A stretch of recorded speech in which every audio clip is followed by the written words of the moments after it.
dari Universitas Muslim Nusantara Al-Wasliyah Medan. Perkenalkan dulu sebelumnya, saya Hairianto Mardia. Halo guys, saya Nurul Fadla Putri. Halo teman-teman, perkenalkan nama saya Laila Hairunisa Siregar. Hai teman-teman, nama saya Sheila Rizky Zaik. Hai, perkenalkan nama saya Wafa Syeda Zahra. Inilah tim podcast kami. Di sini kami akan buat podcast untuk memenuhi tugas mata kuliah Bahasa Indonesia SD 1. Jadi, podcast kami hari ini menceritakan tentang bawang merah dan bawang putih. Mana di dalam ceritanya kita bakal mengutip nilai-nilai yang ada dalam cerita tersebut.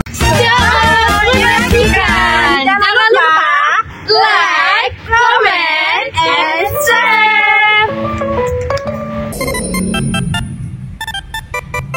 Kayak seru ya kan cerita bawang putih dan bawang merah. Iya, Assalamualaikum. Waalaikumsalam.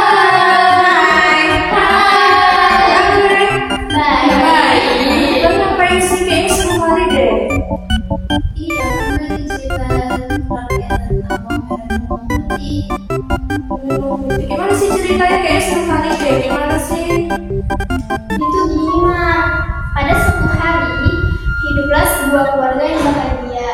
Mereka memiliki seorang putri cantik yang bernama Bawang Putih. Namun pada akhirnya ibu Bawang Putih jatuh sakit dan meninggal dunia.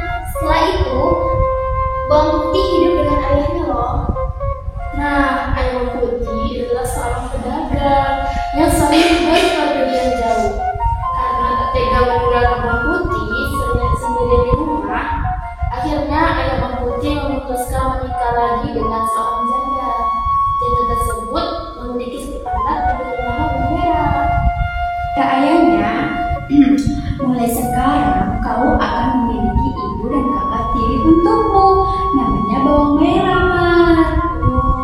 Terus tuh, Bawang Putih pun bahagia karena memiliki keluarga baru.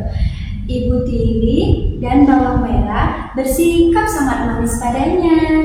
Tapi Kak, ternyata kebaikan-kebaikannya sesaat. Mereka bersikap baik kepada Bawang Putih hanya ketika ayahnya nggak ada di rumah. Iya kah? Iya, cuma palsu aja gitu.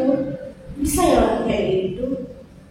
Akan tetapi, ketika ayahnya pergi berdagang, mereka menyuruh Bawang Putih itu mengerjakan segala pekerjaan rumah seperti seorang pembantu. Kembangan Bawang Putih pun belum berhenti sampai sekarang. Setelah beberapa waktu, ayah Bawang Putih jatuh sakit dan akhirnya meninggal dunia. Sang ibu tiri dan Bawang Merah pun bersikap semakin jahat kepada Bawang Putih loh. Dan Mar, kata ibu Bawang Putih, semua pekerjaan rumah kamu yang kerjakan setelah ayahnya dimakamkan. Bahkan waktu beristirahat Bawang Putih juga semakin terbatas.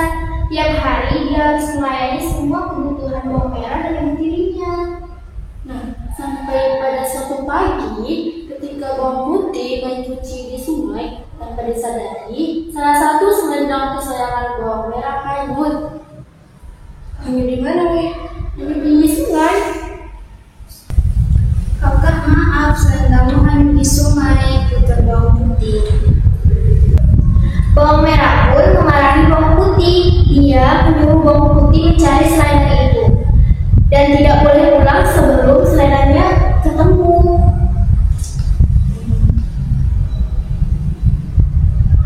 Akhirnya, Bawang Putih menyusuri sungai untuk mencari selendang itu. Hingga larut malam, selendang itu pun belum juga dia temukan. Ketika tengah menyusuri sungai, Bawang Putih melihat sebuah gubuk. Ternyata gubuk itu dihuni oleh seorang nenek sebatang kara. Bawang Putih pun mengutuk gubuk itu. Permisi, Nek, apakah Nenek menemukan selendang merah milik ibuku? Kemudian nenek tua keluar dari dalam rumah dan menyapa Bawang Putih. Ada Cuk sini, masuk dulu. Siapa namamu Cuk? Gitu yang bilang nenek itu Mar. Itu kata Bawang Putih. Namaku Bawang Putih, Nek. Itu dibilang Bawang Putih kepada si nenek. Lagi. Dan kata nenek tersebut, nenek akan memberikan selendang merah itu dengan satu syarat. Tetapi bawang putih harus membantu nenek terlebih dahulu. Bawang putih bersedia selama seharian untuk membantu si nenek memasak, mencari kayu bakar, membersihkan rumah, dan mencuci baju. Bagi bawang putih, semua pekerjaan itu tidak berat sebab ia terbiasa melakukannya di rumah. Nah, setelah Bawang Putih sudah mengerjakan semua pekerjaan yang dikasih nenek itu, Bawang Putih pun pamit pulang kepada si nenek. Nenek tersebut pun memberikan selendang tersebut kepada Bawang Putih. Setelah itu, nenek itu juga memberikan hadiah sebuah labu. Labunya itu ada dua loh. Yang pertama tuh kecil, satu lagunya itu besar. Terus Bawang Putih memilih labu yang berukuran kecil. Kenapa dipilih yang kecil? Karena dia besar ya kan? Iya. Enak ya kan besar pilih. Tapi kan dia nggak seraka sih Mar. Kadang-kadang nggak seraka itu.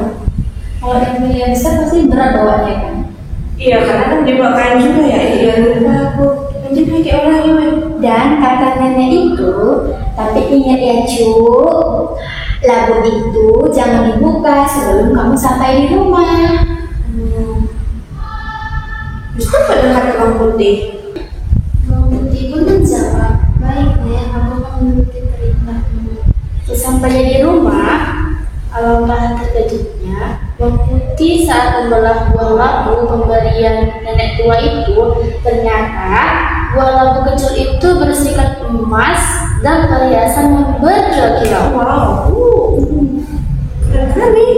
Lagi-lagi apa dong? Bahkan ibu tiri dan bawang merah ikut terkejut melihat Bawang Putih bisa mendapatkan labu berisi emas dan perhiasan.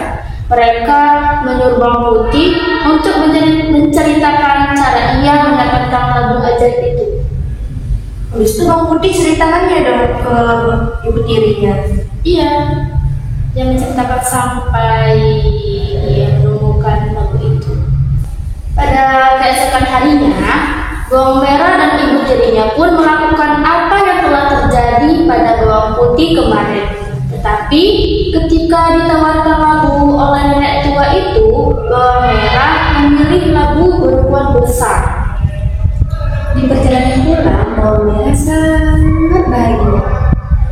Dia membayangkan bahwa labu berukuran besar itu berisi emas dan perhiasan yang jauh lebih banyak daripada milik bawang putih. Ibu tirinya menyambut dengan tidak kalah bahagia. Pasti bahagia lah, namanya banyak tuh ya kan? Iya itu. Gimana kita bagikan itu?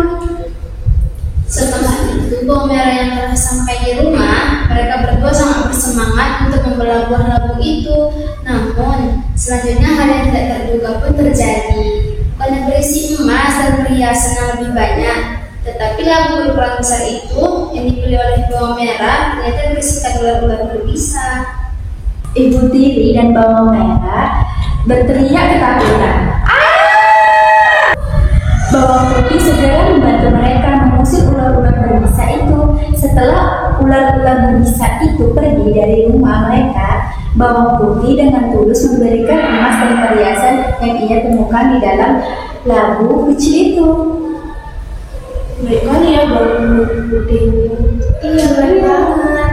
Atas kebaikan Bawang Putih serta kejadian buruk yang menimpa mereka, ibu tiri dan bawang merah pun meminta maaf pada Bawang Putih. Keduanya akhirnya menyadari kesalahan mereka dan berjanji tidak akan bersikap jahat lagi kepada mereka. Jadi tujuan buat cerita Bawang merah dan Bawang putih ini adalah untuk mengingatkan kembali cerita laki tersebut ya kan.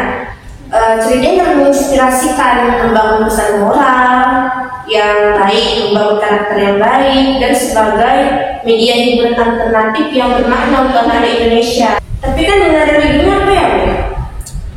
Jadi Mar, nilai religinya yang terkandung adalah keadilan dan kasih sayang Tuhan. Hal ini ditunjukkan oleh nasi bawang putih yang mendapatkan berkah dari ibunya yang telah meninggal, sedangkan bawang merah dan ibu tirinya mendapatkan ajak berkah kejahatan mereka. Jadi pesan moral yang bisa kita ambil dari dongeng itu berarti orang yang berbuat jahat dan serakah akan mendapatkan ganjaran yang setimpal. Namun setiap perbuatan yang baik akan mendapatkan hasil yang baik juga. Berarti gitu ya kan? Iya.